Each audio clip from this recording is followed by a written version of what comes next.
Three guys chilling on a podcast. Social distancing because it is cool. Yeah. Good morning, good afternoon, or good evening to whoever and wherever you are. My name is Harry Barr. This is the 27th podcast, and as always, I'm joined by the wonderful Ben Butler and Joscel Manarambona. Guys, how are you? Good, thanks, Harry. How are you? I'm good, thanks. Yeah, how have your guys this week's been? It's been pretty chill, to be honest. It's not been really eventful, to be honest. It's been pretty quiet. I mean, the most that's been happening this week is, I don't know, I'm getting my carpets done at the moment, so that's lovely. about as exciting. Joscel, we literally we just graduated from university. I got a grades back. And you say the most important thing that you've done Is get some get carpets. your carpets changed. What? Yeah, there's that too. Yeah, hashtag 2-1 gang. Let's go. Yeah, 2-1. Yeah, all of us graduated uni this week, so we've been celebrating in our own little ways. But that's the thing. I mean, I think that's a testimony itself to say that, like, I mean, there's just been no anticipation. Like, this whole COVID thing, like, to think that we should be having, like, a massive graduation piss-up right now. Yeah. I should be hanging off my head. Does that make sense? But, like, because that anticipation wasn't there, but it wasn't there, it's kind of like, oh, yeah, there was that as well. I don't know. Well, that's just me anyway. Oh, well. Yeah, it was pretty depressing, but, I mean, I don't know, just... What a bad way to end university. And obviously people are dying and people are dying and things, and we're not saying that is more, that us having a graduation is more important. You have to put everything into perspective. And it's just, everyone says university is the best days of their life, and then we haven't had a final bang. Most people, it's bad to end, and ours just fizzled out. So. Yeah, no, I think Mum said it ended I ended with a fizzle rather than a bang. It was just sort of, and we're done. Nice, but we've done it. I celebrated by having a nice little sort of socially distanced takeaway with my parents in the garden, and a nice Chinese. It was very, very tasty, very, very wholesome, really. Yeah. Was it sunny? It was actually, yeah. It was the weather. The weather was lovely. Again, everyone. No, you led me into that. What a surprise! We shouldn't have taken the bait. Oh, great. Anyway, so for this week's Nothing to Watch, we decided to watch 365 Days, which is a Netflix film, which is possibly... Let's track back. We did not decide. Harry decided for us to watch this. And let me tell you now, it was so boring. I'd say, actually... Oh my God. Am I not allowed to defend myself? How it is trending in the top 10, I have no idea. Joscel, for some reason, loves it. He's waiting for... Relax. Hold up. Wait a minute. No, I didn't enjoy it. It just caught me off guard a little bit, okay? I was like, oh, okay, see what it's about. Also, why is it called 365 when it's a leap year this year? It should be 366. It's 366. to be actually... No, I'm going to go back and defend myself. I said I wanted to watch a trashy movie this week because we've been watching a lot of documentaries and like a lot of hard-hitting stuff. And I enjoyed watching The Big Flower Fight last week. I thought, let's just have a nice sort of easy watch, nothing to really moan about, nothing to really like too heavy to discuss. But oh my God, this film was it's possibly the worst. Actually, it is the worst film I've ever seen. It's 2 hours. I've never known a 2 hour long movie to need an extra 10 minutes because they were so bad at explaining. It's not 2 hours. It is. It's 1 hour 54 minutes. It's an hour 54. There you go. Doesn't reach that cusp, does it? It felt like about 9 hours longer. I nearly fell asleep in it. Like, yeah, it was boring. And then everyone was like, "Oh, it's so sexual. It's so Okay, don't get me wrong. It is erotic, but it's not. Everyone was like, "Oh, it's basically porn." Right.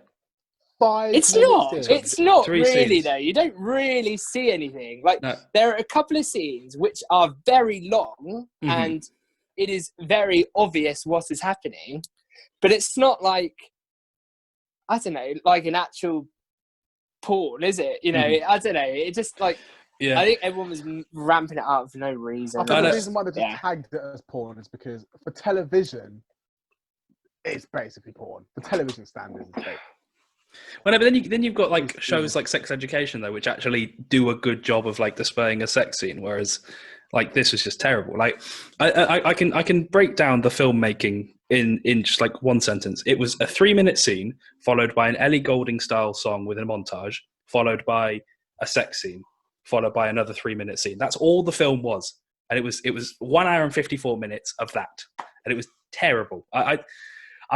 The only good bit of the film was when she fell in the water on the boat, and I actually burst out laughing. I found that hilarious.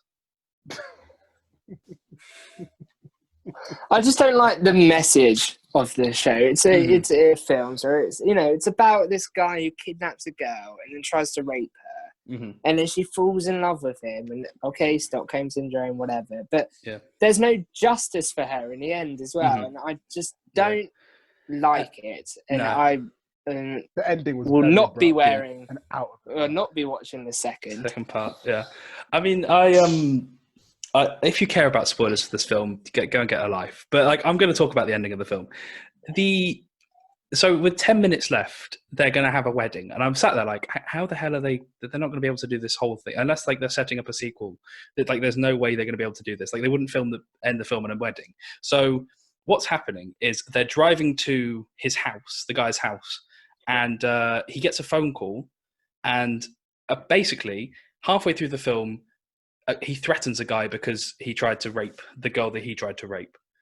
Weirdly. What do you mean threatened him? He killed him. No, he didn't kill him. He had his guns out. No. Yeah, and then they talk about it afterwards. He killed him. Did he kill him? Oh, I don't know. They murdered him. And that's why the family beef starts. Anyway, but they clearly didn't like. So that's why they try and kill her in the end. All right, fine. Yeah, well, no, they don't. Not according to the book. That's a book. According to the book. I love it. I love it. How don't you just love it when you can't say that when 50 Shades of Grey started as books and films now. Yeah. Well, no. What I'm saying is like, don't you just love it when you have to watch a film and then have to read about it afterwards to see what actually happened? It's all those raunchy middle-aged women on sun lounges in some Mediterranean country, usually Spain, and they're all sat there getting all giddy, reading their little 50 Shades of Grey or a little Chili Cooper on the side by the pool. You know, that is the sort of people that has made this into a film. Yeah. That is the audience for this movie, and apparently my sister. I mean, I honestly can't say anything good about it. It was also the fact, like, I didn't realize it was a foreign, so it's a Polish film, so obviously they're speaking Polish and Italian, but like they expect, I don't know why, I don't know, you have to do so much reading at the start and then also have to pay attention to these sex scenes. The worst bit is when you're gonna look at the guy getting a blowjob and then there's just subtitles in the fucking bottom of the screen. I'm like, what is going on? It's just, yeah. I was just, oh man, it's definitely the worst film I've ever seen, and I've watched the Emoji Movie, and the only reason if I was watching that just on a whim, I would have switched it off after about 20 minutes, but I had to watch it. We had to all endure the terrible film that is 365 days, but for the podcast, for your guys' benefit. And I mean, also another thing, 365 days. She supposedly falls in love with him in 2 months. Why not just call it, like, why not in the plot just have like, oh, you have 6 months to fall in love with me? But no, they emphasis on this year, and then like apparently like 2 months in, but it feels like about 5 minutes. She's like, oh yeah, no, you saved my life. I'm going to sleep with you now. But then she goes back to Poland, gets all her hair bleached and whatnot, and it's like, oh, okay, life without Massimiliano is great. I don't want him in my life again. Then she comes back from a nightclub and he's just in her flat, and then she's like, yeah, no, I love you. What? Do you want to get married? Yeah, okay, yeah, I'll get married. But the ring is just on her finger in the morning, and it's on the wrong hand, and I'm just like, I was just puzzled, perplexed. In fairness, the guy is a good-looking lad. Got to give credit to him. Yeah. I mean, Mr. Muscly Italian man, Mr. Gangster. Well, I mean, also just the subplot of like he's a mafia boss. He's a mafia boss, but also like he specifies in killing paedophiles or people trading kids to brothels. Ironic, isn't it? I'm just like, what? I don't get any of these subplots. It's just It's just focus on. when he meets her parents, and her dad's like, "Oh, what And did you just do?" like, I'm a He's like, gangster. I'm a gangster. Like, what? They build What it up. I a kill first people. impression! Yeah, like, It would be funny if he was like, "Oh, I'm a gangster," ha ha ha, joking. But he wasn't. He was like, "I'm a gangster." He was And so they're just straight like, faced. "Oh, okay." Yeah, well, no, because she Yeah, even cool. like the build up, Exactly. she was like, "Oh, pretend you're like a banker or something, or like a businessman," and he's like, "What do you do?" "I'm a gangster." Like, how bad are you at lying? Terrible. Yeah, it was. Mm-hmm. That gets Overall, a I give zero it. from I me. give it a solid 2 out of 5. I give it a 0. It's 2 out of 5. the only Yeah, thing mine's 0. the only thing that I found redeemable was when she fell in the water, because I was just so bored with the film and it came out of nowhere. I just burst out laughing, and I think it's because I went crazy rather than I enjoyed it.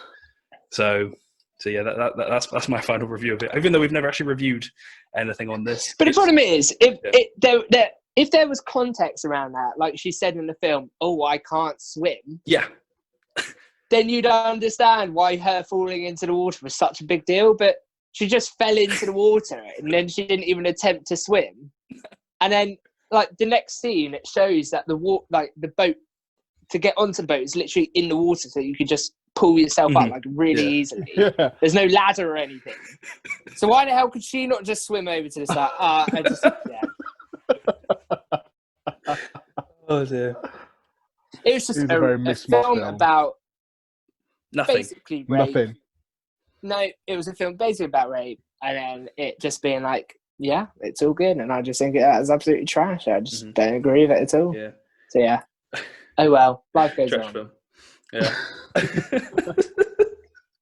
I also watched it at like 2:00 in the afternoon on Saturday. So, it was just after I'd finished my shift, and then come home when I knew I had to watch it. So I was, weird thing to watch in the daylight. And I'll tell you, I watched it. I watched the opposite.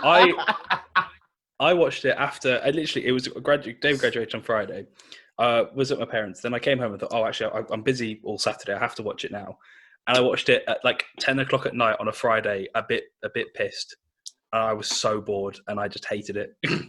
It was like, what a down way to finish such a nice day. But yeah. So, whereas you watched it with, like, when your family were in the room, Joscel. No, what happened was I was sat there at my laptop. Yes. And then my sister was watching Love Island. She was watching Love Island. I had my earphones in, so they couldn't hear anything. Mm-hmm. So it was fine. But I was like, oh my gosh, I can't. If my sister even peeks, oh my gosh, I'm dead. It was ridiculous. It was just so ridiculous. Oh dear. Well, we move. We move. We move on. Nice. Next week we have nothing to watch. We're not gonna. I think so. Basically, we did a little review after 10 episodes, and we had a little discussion as a team, and we spoke about things. And we're gonna, maybe switch nothing to watch, like maybe every 2 weeks or just whenever we feel like it, if there's something worthy of watching, just so it doesn't get really boring and repetitive for you guys and also for us. Mm-hmm. So yeah, next week, Yep. stay tuned. We're just going to have a different format of the podcast, and yeah, it should be exciting. Right now, I think it's time to head over to the Rusty Club. Anyone fancy a pint? Our next guest is someone who I've had the pleasure of forming a friendship with from the start of university, and has been by my side through thick and thin. She's one of the most genuine people that I know, and has amazed me with her resilience and toughness she has shown throughout university.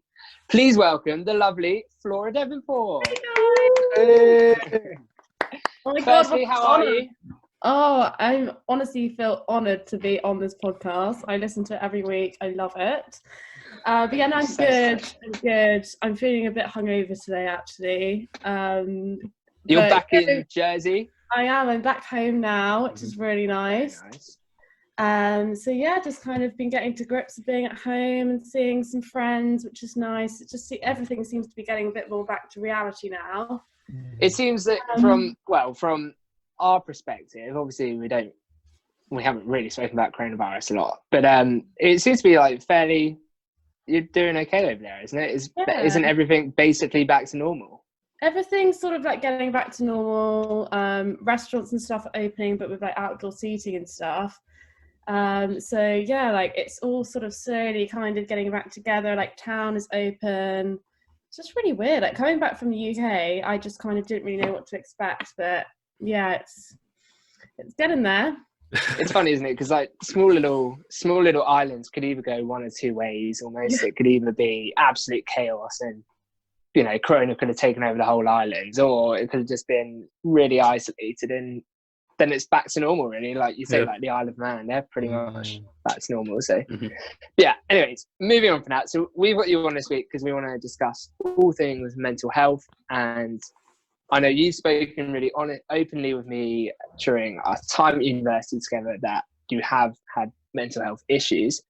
So I just want to know if you would be quite happy to just maybe explain to everyone what happened to you, and then So it was really weird, actually. Like, I've never ever, I've always been such a happy, outgoing person, and I think for something like this to happen to me, it kind of really knocked me for six, because it didn't really click with me that I had a mental health problem, or I don't really like calling it that, actually. Like, I had anxious feelings, or I was feeling maybe slightly depressed from time to time. I just thought, oh, this is normal, this is what it's like at uni, because it is such a scary time and there's so much change like within these years of our lives.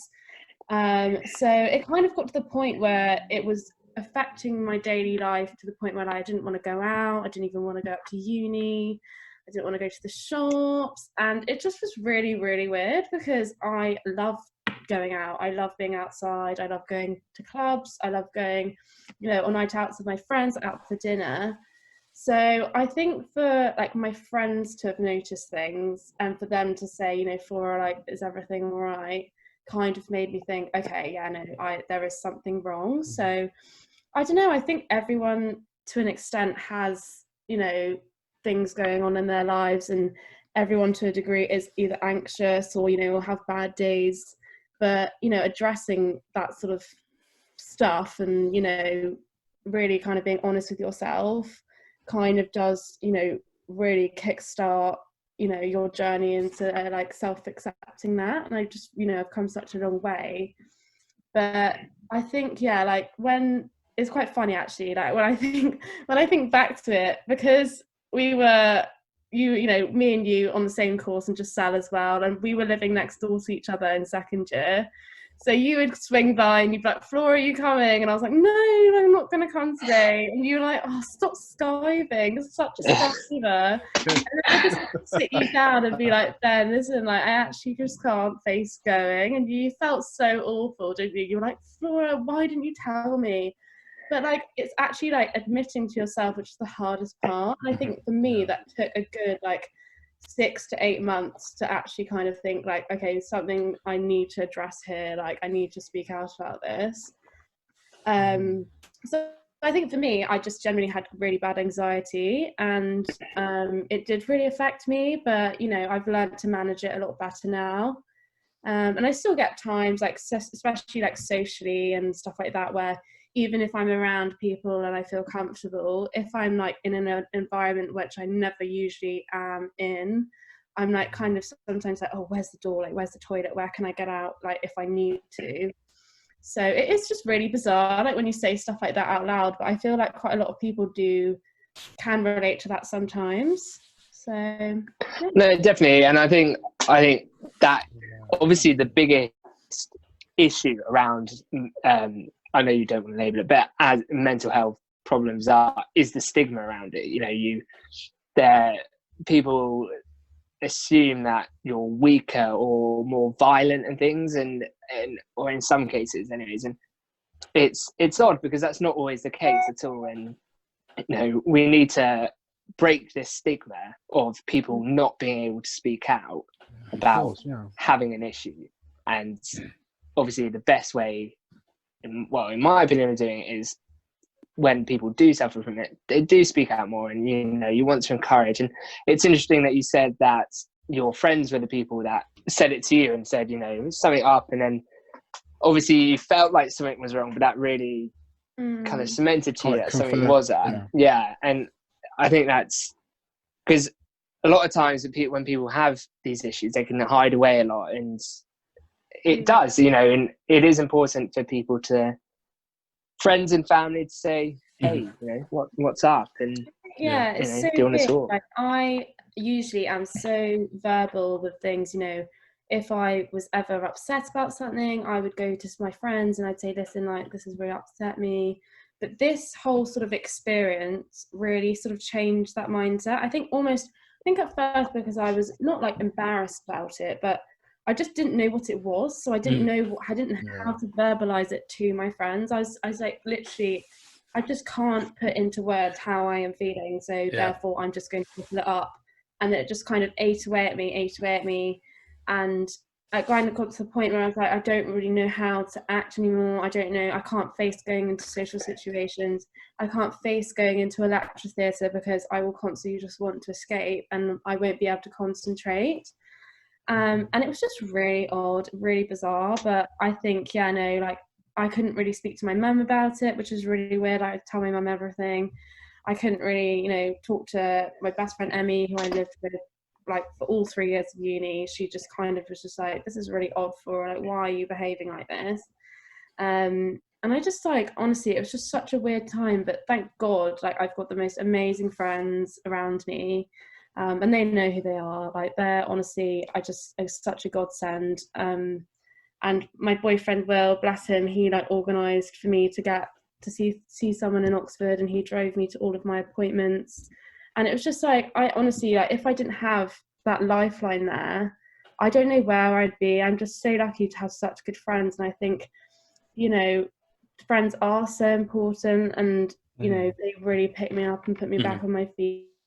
And just like having a really good support network, because as soon as I admitted to them that something was wrong, they were constantly checking up on me. They were constantly there for me, and just made me become who I was again, which is great. Yeah, absolutely. Even as recently as a couple of weeks ago, like, I was having a rough couple of weeks, and I didn't really. I thought I was just a bit sad, something, obviously. I think I was blaming it more on sort of the issues, around the Black Lives Matter, George Floyd thing. But it wasn't until my parents noticed on like a family Zoom call that like something was wrong with me. And then I went round to theirs and just had a chat with them for sort of 20 minutes. Well, I was basically there for 20 minutes. I ended up staying for an hour and a half. And it was, I think, I can resonate, with your sort of the things you said on the anxiety and the sort of feeling down. So, it does happen to anyone. I mean, I'm all right now, and having spoken to them, but it could come back no matter when, really.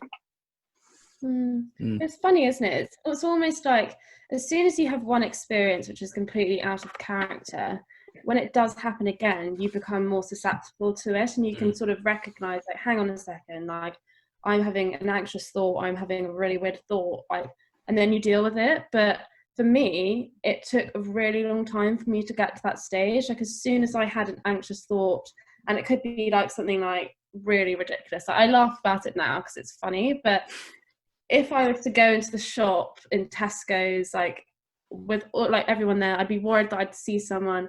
I'd be worried that I'd like throw up in front of them when I'm like not even ill, and I'd just be like, that thought alone would like make me not go to Tesco's. So I just was like, okay, well, I'm just gonna completely eliminate that situation so it can't happen, so therefore I'm just not gonna go.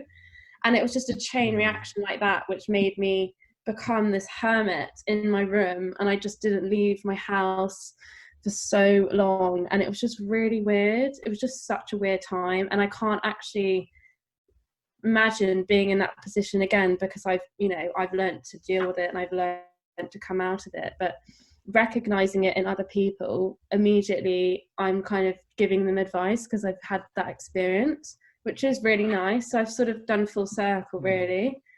But and that's really important, though, isn't it? And being able to recognize signs that perhaps that you knew you had, but and didn't want to speak up of it, and being able to spot those in other people is good as well. And Harry, going back on your point, you went and spoke to your parents, which is great. And obviously, I think that is really important. I'd encourage people to speak to everyone, especially if you think something isn't up. But sometimes there are people that they don't want to speak up about it, and just having you there is equally as important as you speaking to them. Just having you there, perhaps, and just in just with the them, and that can just be as important. So definitely everyone out there, you know, make sure you check up on your friends and things. And Yeah.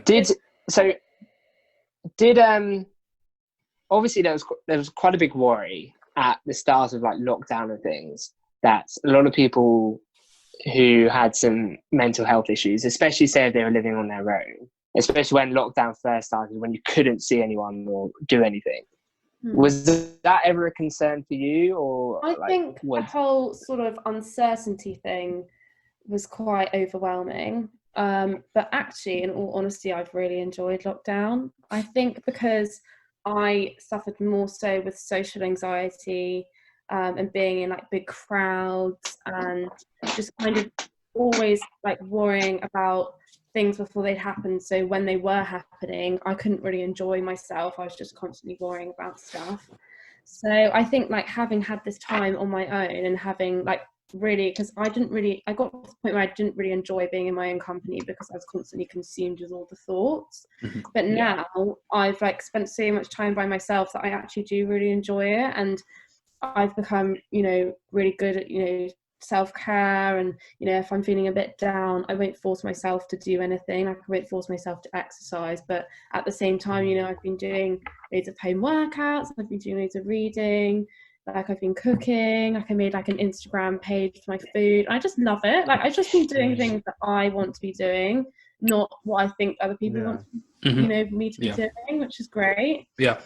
It's kind of taken the pressure away, really. I just absolutely loved it. But I completely understand for people that have been going into lockdown who haven't necessarily been anxious before, or, you know, been worried before. And I think because, you know, this is on a global scale, it's like not something that we've ever had really before, you know, in our lifetime, that because there's so much uncertainty, there's so many people probably overthinking the situation and worrying about what might happen. And, you know, and that's how like something can manifest and become, you know, anxious. You can get anxiety, you know, in your daily life. And I think that's just generally so normal. And I think people understand how normal it can be. So don't ever feel, if you are feeling anxious, that you're the only person. Because I felt like for so long, I felt, you know, oh my God, I'm so weird. I must be the only one thinking these thoughts. But actually, so many people have come forward to me, like after saying that I had,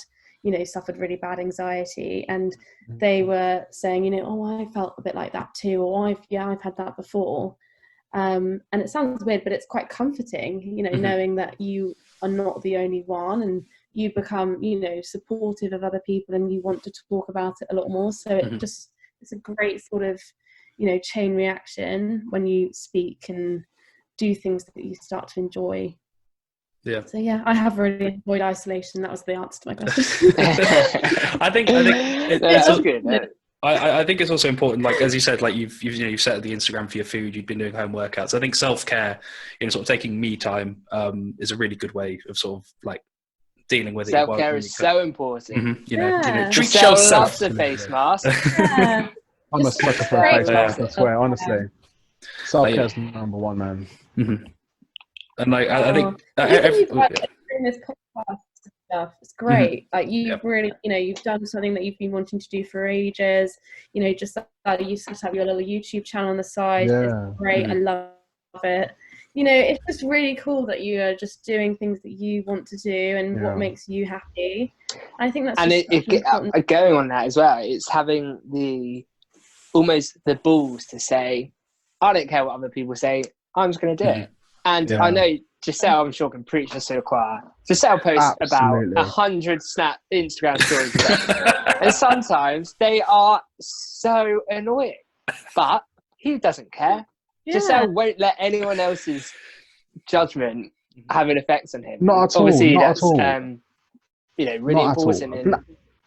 Yeah, that's a key thing. Like, that's something I always say. Like, at the end of the day, like, you're only... It kind of links back to the whole, you know, like, self-love and self, like, you know, looking after yourself. At the end of the day, you're doing something that you love. You're doing something that makes you feel better else. Does that make sense? Exactly. If people don't like that, why would you want to keep them around you? I always say that. Always.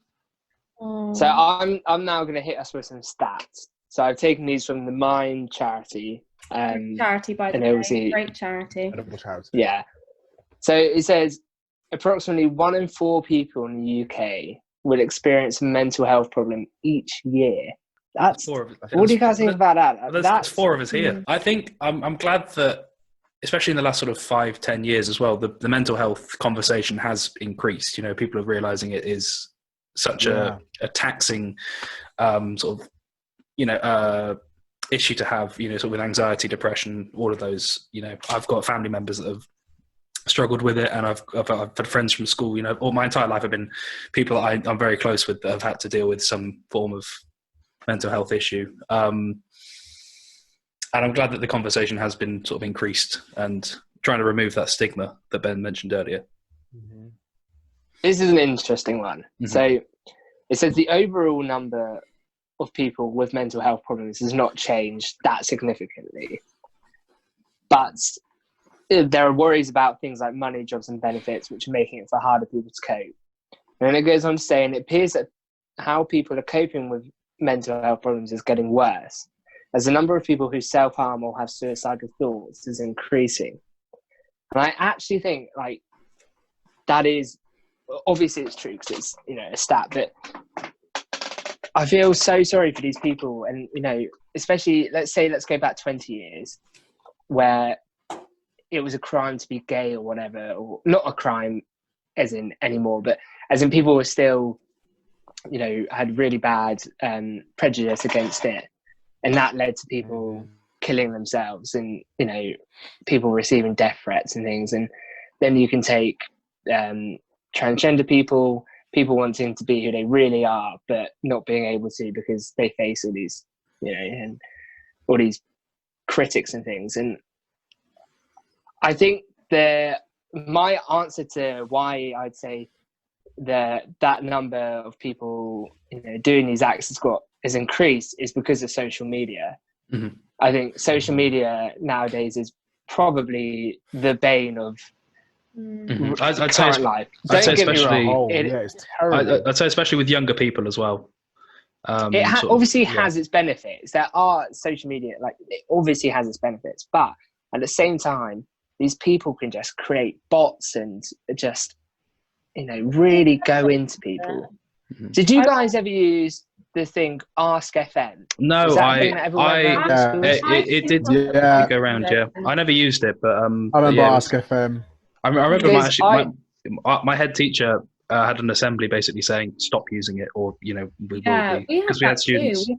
Our headmaster said, you know, you need to stop Brutal. all of these forums. Absolutely They're so brutal. toxic, aren't they? They're just The thing is about it is I remember using it, and I think this is true. You never remember the good things than the bad. So you know, people would leave me, or, you know, I'd like, ask me a question or whatever it was, and the only one that has ever stuck with me from it, I couldn't tell you any other question or anything, but someone at the time, I had quite bad acne. And like during my teenage years, I did. And someone basically left a thing saying, "Oh, all your acne makes you look like a pizza boy." And like, oh my God, I remember I read it and I was so upset. Like, it really, really hurt me. And it still actually like really like rings around my head sometimes now. And obviously I'm quite lucky. I've had medicine and stuff to get rid of my acne, but I've still got the scarring on my neck. And I just think, if someone 100 people could have told me how amazing I was in it, but the only thing that sticks out to me is that one comment about that one thing. One thing just completely negates all the positive stuff. It's crazy. And that's, I think, what can be such an issue. You know, you could have, say, someone came out and they got 100 messages of support, but one person calling him, you know, I'm not going to say it, but, you know, that really harsh word. And, you know, that's going to stick with them. And that's what's going to be like... it's so damaging, isn't it? It's so funny, like, that you're saying this, actually, because I'm reading this amazing book at the moment called The Unexpected Joy of the Ordinary by Catherine Gray. And I honestly recommend it so much. It's so good. But she was explaining, she used to have really bad depression.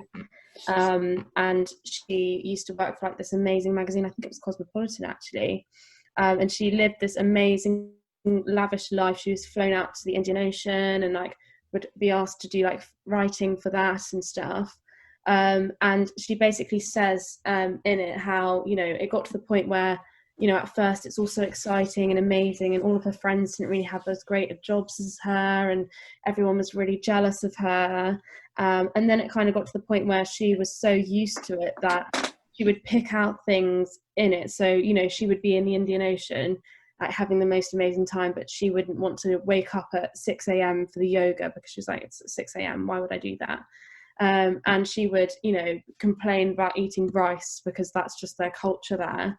But she forgot, you know, that she is in the most amazing place, and that's what you would do there. So she was constantly complaining about it and not seeing what she saw at first. I think that does start to stick with you. It's almost a bit like if someone leaves a bad comment, that's the first thing that you think of. And she's like writing about how she's changing her mindset and stuff, and it does, I think social media really does take a big toll out on people, and as much as you say, you know, it's such an important tool, it can be really damaging. And I try my best not to go on, you know, social media platforms as much, because, you know, having been in isolation, I've just found it's so easy to be like, you know, constantly sitting on your phone all day, and you kind of get caught up, don't you, and you click on one thing and then you click on another, and you can just sit for hours and hours, and you feel rubbish after it. Like, I see all these girls posting pictures of like them in a bikini, and I'm like, oh my god. And then I get depressed about it, and then I'll go and eat 8 digestive biscuits because I'm feeling down, and it's just a constant spiral. Like, it's honestly, it's so just not worth doing. Well, Flora, if it makes you feel any better, I'll post a bikini pic to make you feel a bit better.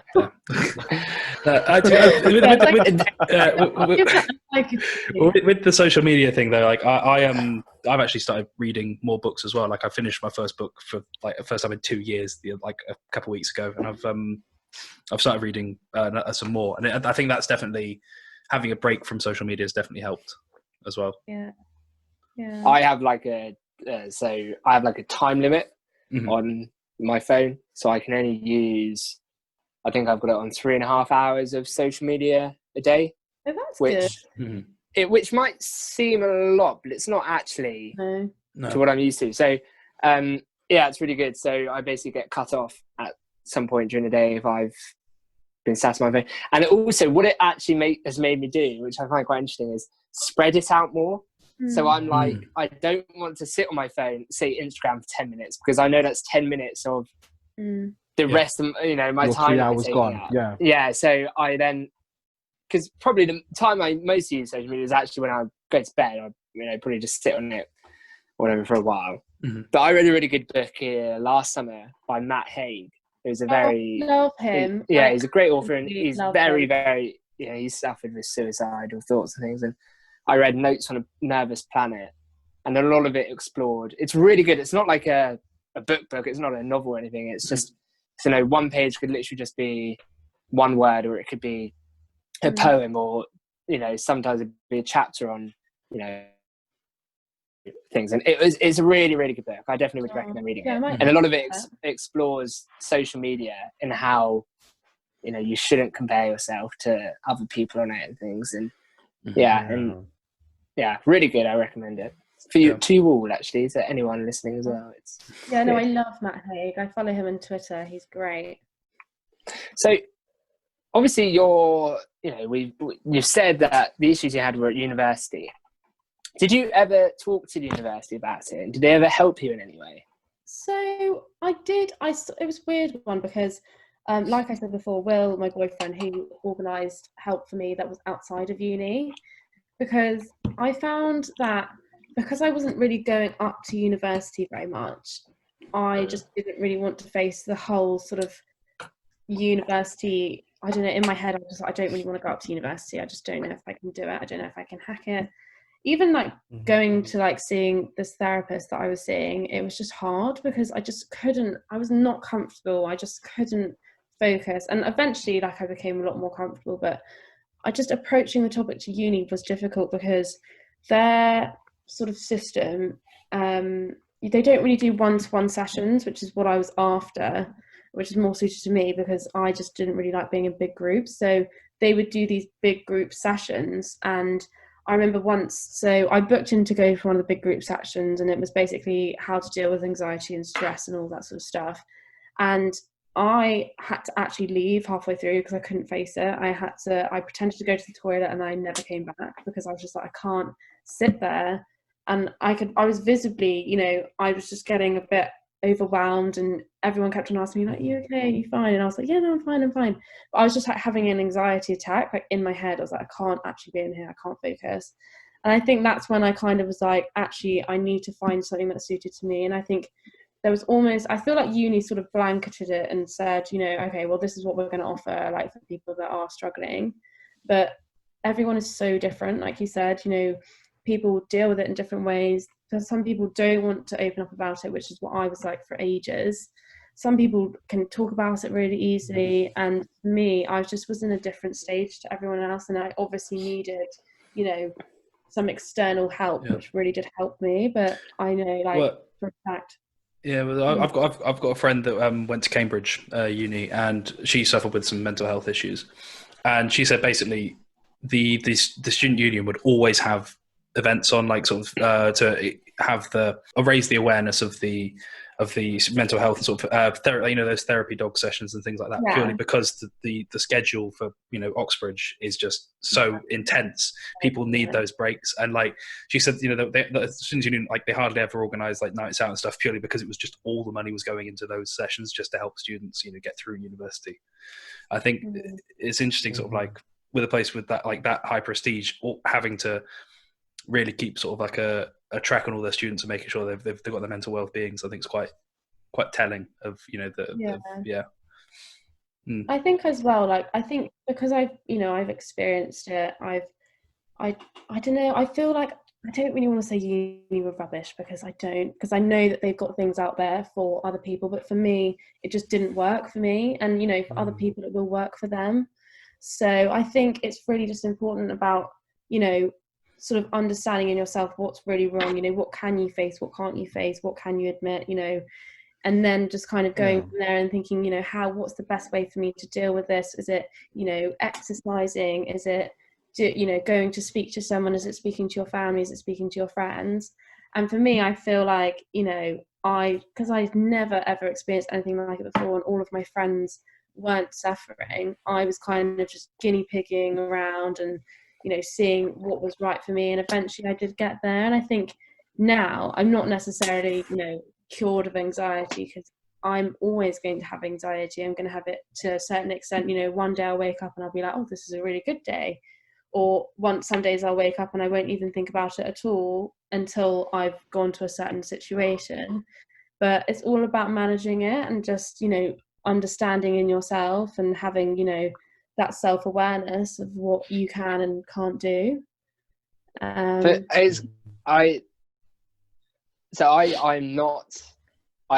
I'm quite fortunate. I don't believe I've ever experienced a mental health issue as of yet. And I remember in our second year when we were doing our exams, you had this great, obviously everyone gets nervous before exams, and you had this really great, like, lavender oil thing. Oh yeah, I had. And we put it on and you like put it on your wrist, and you like rubbed it in, and you're like, when you go and sit down, sniff it, and it will like calm you down.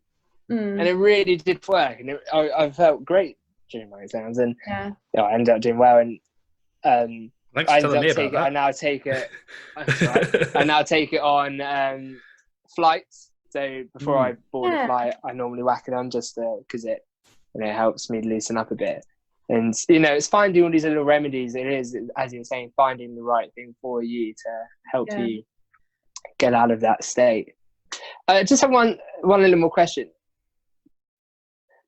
Were you ever afraid about being open and talking about it to your friends and maybe your family? And were you worried that they would like mollycoddle you and like be like always not allowing you to be you, but instead being, I don't know, a bit more, I don't know what the word, I guess, childlike towards you, like always being like, oh, is Flora okay? Is Flora, and speaking down to you maybe?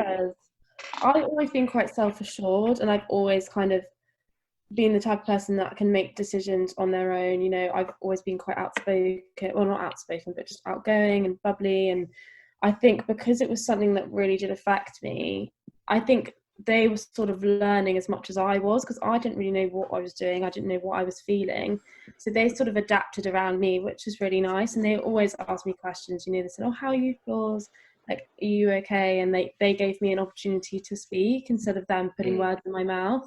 I think like that was just generally because they're just such great friends, and they really did genuinely care, and they still do to this day. And I think, you know, I'm just lucky that I surrounded myself with really lovely, genuine people. But I think if I was in a position where I felt that people were sort of telling me how I should feel, I just would distance myself away, which I have done with some people. You know, I'm not as close with some people as I am now, but I think naturally that just happens in life, and you know who to go to for certain things. So I feel like I'm happy at the moment now with you know, how things are, and I know where I stand with all my friends, which is really nice. That's good. Is there anything you would have done differently?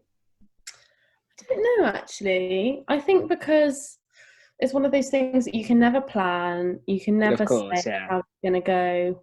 I have no regrets, and I'm so happy now that I can, you know, look back and, you know, think, oh, I was that person, but I'm this person now. So I don't actually think I'd change anything, because I feel like I've learned so much. So, Flora, I just have one more question for you.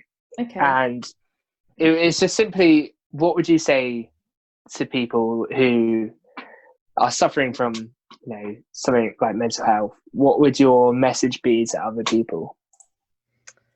Gosh, that's such a hard question, because everyone, you know, feels and like has their own experience, so it would have to be such a blanketed answer. But I think definitely just listening to yourself and being honest with yourself. And I think if you are persuading yourself that you are actually okay when you're not, that can be the most tiring and draining and exhausting and just horrible thing. Like, just knowing that deep down you're really not okay when you have to force a smile and you have to say to people, oh, I actually know I am really happy, and I'm, you know, this is who I am, but actually you're not. And I think, you know, as soon as I said to myself, listen, this isn't right, I'm not happy here, that was like honestly just a breath of fresh air, and I just felt a huge weight lifted off my shoulders. So I think just be honest and be true to yourself and be kind to yourself. I think that's just one of the best things that you can be. And I think, you know, there are times where I look in the mirror and I think, oh God, I look really gross today. But then actually I'm like, actually no, you know, the sun's shining, I'm going to make a really good day out of it. So you just have to try and think positively. I know that's such a hard thing to say, but just like trying, you know, really hard to just be honest and, you know, do what makes you happy and not for anyone else. So yeah, that would be all. Perfect. Thank you so much. Oh, guys, thank you. I actually, this has really made my actual year being on a podcast. Well, I mean, the year's pretty bad so far, so we'll take that. There's not much going. Improving at least one person's year there. Now, Flora, you know, you've said you've listened to every episode of the podcast, and I think you know what question is coming up. But in order to become a member of the Rusty Club, we need to know, what is your favourite ABBA song? So my favourite ABBA song, like, gives me the full vibes. I love it. So as soon as this comes on, I am on the D floor. It's give me a Man After Midnight. Oh, I freaking love that song. I honestly, such a tune. Really good. Well, as we said, as Harry said, thank you so much for coming on. And obviously this is quite a sensitive subject, so we really appreciate you being so open and honest, and I'm sure everyone listening will. And just for anyone that is out there that, you know, if you are worried, I know it might seem weird, but we are always open as a podcast. You can always message us or separately. There are some great charities out there like Mind, Rethink, Young Minds. The NHS has got really good mental health helplines. So if you are feeling down, or, you know, you don't think you're yourself, go get help, speak out, and let's break the stigma. Yeah, there will be links to all of those charities and services in the description of the video and the podcast. Yeah. Oh, thanks, guys. You guys are you think? Flora, just before you go, have you got any Instagram, Twitter, YouTube, anything you want to shout out? Plug it here. Yeah, my Instagram, my normal Instagram is at Flora Devenport, so it's pretty bog standard. But if you guys want to follow my food page, it's at Flozzie's Food, FLOZY Food. It's pretty good. The food looks really good. I won't lie, you made some protein balls on it, or energy balls, and they looked really that's so nice. good. I've already, since I've been home, I've literally been home, 48 hours, and my brother's already badgering me to make some more. My dad calls them fat balls. He's like, can you make some more fat balls? I'm like, that just sounds so wrong. I was like, I'm not making fat balls, I make energy balls. Oh, horror. Amazing. Well, thank you so much, and Thank you so much, Flora. Thanks, guys. Honestly, love you to bits. I can't wait to keep listening. This honestly gets me through the week. Like, every Wednesday, I'm like, 27 podcasts. And there you go. That's our sponsor for the video. Nice plug. Thank you very much. Thank you very much. Thanks, guys. Anyone fancy a pint? Another massive thank you to Flora for coming on. Obviously, being so open with such a difficult to talk about subject. I think it was really brave of her. I was telling Harry this. Like with the topic like mental health, like it's just so hit and miss in terms of like really getting a message out there. But the whole interview, I think, was just hit so well, and it just flowed so well. So yeah, it was beautiful. Okay, moving. I'm on BuzzFeed right now, and you know BuzzFeed loves it. Why are you on BuzzFeed? I haven't anyone said since like 2016. Because it says this year. This yes or no quiz will determine if you're actually British. So let's do it as a podcast, and we will. Do you pretty much always forget to bring your own carrier bags to the supermarket? Yes or no? Yes. No. No, I always forget. No. I always forget. No, Harry, you. Well, it's fair. At uni, have you ever felt like you might be a genius after getting a question right in the university challenge? Yes. Yes. 100%. 100%. Maybe I'll. Do you end phone calls with businesses by saying, cheers, yeah, thanks, yeah, bye, cheers, thanks, bye? Not only that, but I also go down with the phone as I put it down. Yeah, I 100% do that. Yeah. Joscel? I don't do that, no. Okay, well, it's 2 against 1. Majority rules. Yeah. Have you ever apologised for bumping into someone on the street? Yeah. Yes, all the time. I apologised to a table once. And have you ever made that? Have you ever made that weird little sound after accidentally walking into someone? I do that all the time. All the time. Sorry.